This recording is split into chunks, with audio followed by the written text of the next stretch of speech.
جہاں تک نکاح کی تفصیل کا تعلق ہے تو اس کے ایک لغوی معنی ہے دو چیزوں کو آپس میں ملا دینا، جمع کرنا اور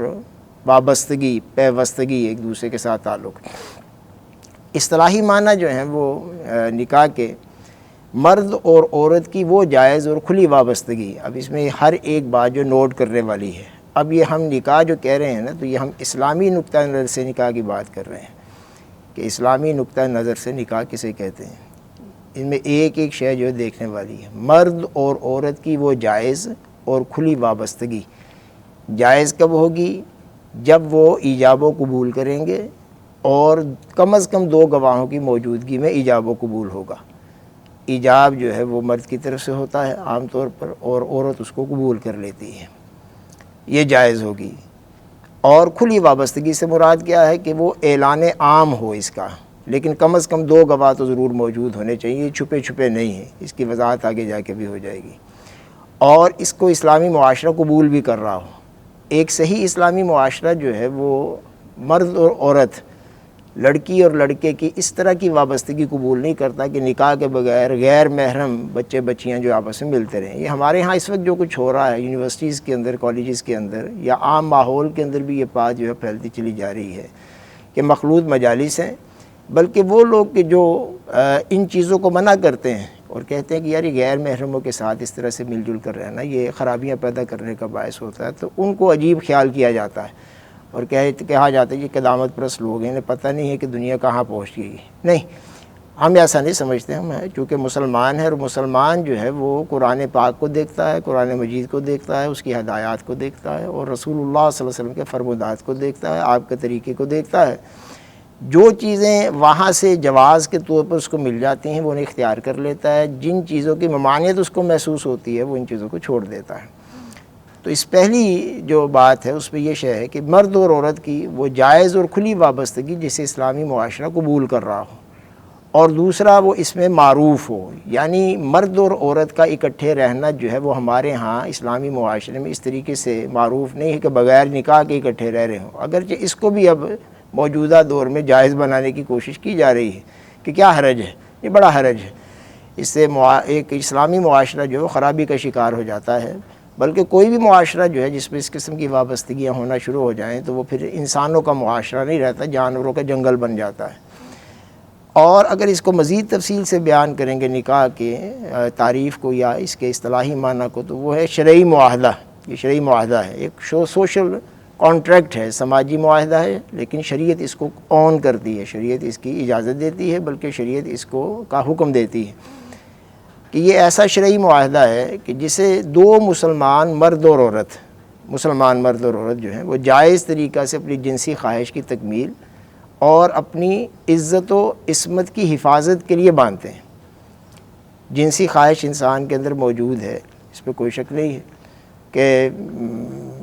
ہے تو یہ حیوانی جذبہ ہے، لیکن انسانوں کا بھی اللہ تعالیٰ نے اس کے اندر جو ہے وہ جذبہ بڑی شدت کے ساتھ رکھا ہے تاکہ انسانوں کا تسلسل برقرار رہے اور انسان جو ہے وہ ان کا تمدن آگے بڑھتا رہے۔ تو ایک تو یہ کہ جنسی خواہش کی تکمیل، اگر فرض کریں نکاح نہ ہو تو پھر ہر شخص جو ہے وہ کسی دوسرے کے ساتھ، کسی کے ساتھ منہ لگا رہا ہے، کبھی کسی کے ساتھ لگا رہا ہے، کبھی کسی کے ساتھ تعلق ہو رہا ہے، تو پھر عزت و عصمت کی حفاظت جو ہے وہ نہیں رہتی۔ تو عزت، حیا اور عصمت یہ جیسے عورت کا زیور ہے تو مرد کے لیے بھی پسندیدہ ہے، عورت سے زیادہ تقاضا کیا جاتا ہے حیا کا، لیکن مرد بھی بے حیا تو اچھا نہیں ہوتا۔ تو عزت و عصمت کی حفاظت کے لیے، اور پھر یہ کہ کم از کم دو گواہوں کی موجودگی میں یہ ہو رہا ہو، کم از کم دو، لیکن جتنے زیادہ ہوں گے اتنا بہتر ہوگا۔ اللہ کے نبی نے بھی فرمایا صلی اللہ علیہ وسلم کہ اعلنوا ھذا النکاح،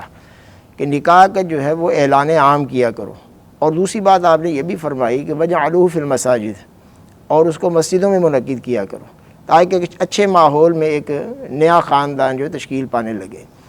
پھر اس کے بعد ایک آخری شے جو ہے اس میں جو بڑی اہمیت کی حامل ہے، یعنی یہ عارضی طور پر معاہدہ نہیں ہوتا کہ 2-4 دن کے لیے، وہ ساری عمر کے بندھن کے لیے ہوتا ہے، اور ایک دوسرے کی طرف سے جو عائد شدہ ذمہ داریاں ہیں ان کی قبولیت کی بنیاد پر ہوتا ہے۔ مرد کی بھی ذمہ داریاں ہیں اس کے حقوق کے ساتھ، اسی طرح عورت کی ذمہ داریاں ہیں اس کے حقوق کے ساتھ، دونوں کی۔ وَلَهُنَّ مِثْلُ الَّذِي عَلَيْهِنَّ بِالْمَعْرُوفِ، یعنی عورتوں کے بارے میں اللہ فرماتا ہے کہ ان کے لیے وَلَهُنَّ ان کے حقوق بھی ہیں، مِثْلُ الَّذِي عَلَيْهِنَّ بِالْمَعْرُوفِ جیسے ان کی ذمہ داریاں ہیں، جیسے ان کی یعنی عام طور پر لوگ سمجھتے ہیں کہ شاید عورتوں کی ذمہ داریاں ہی ذمہ داریاں، حقوق کوئی نہیں، حقوق بھی اللہ تعالیٰ نے آگے جا کے ہم دیکھیں گے انشاءاللہ تعالیٰ کہ حقوق بھی عورتوں کے اللہ تعالیٰ بہت رکھے ہیں۔ اب ہم دیکھتے ہیں اگلی شے، یہ تو میں نے آپ کو کچھ وضاحت کی ہے نکاح کے حوالے سے کہ جب شرعی طور پر یہ معاہدہ ہوتا ہے تو کن چیزوں کی بنیاد پر یہ معاہدہ تشکیل پا رہا ہوتا ہے، اور جب نکاح کسی کا ہونا ہے تو نکاح جو ہے وہ کن چیزوں کا تقاضا کر رہا ہوتا ہے۔ اور عام طور پر اگر آپ دیکھیں گے تو آپ کو محسوس ہوگا کہ ہمارے جو بھی شادی کرنے والے بچے ہیں یا ان کے والدین، ان کو بھی یہ چیزیں پتہ نہیں ہوتی کہ جب یہ شادی کرنے لگے ہیں تو اس معاہدے کی بنیاد پر کون سی تبدیلیاں واقع ہو گئی ہیں، جیسے میں نے پہلے عرض کیا ہے،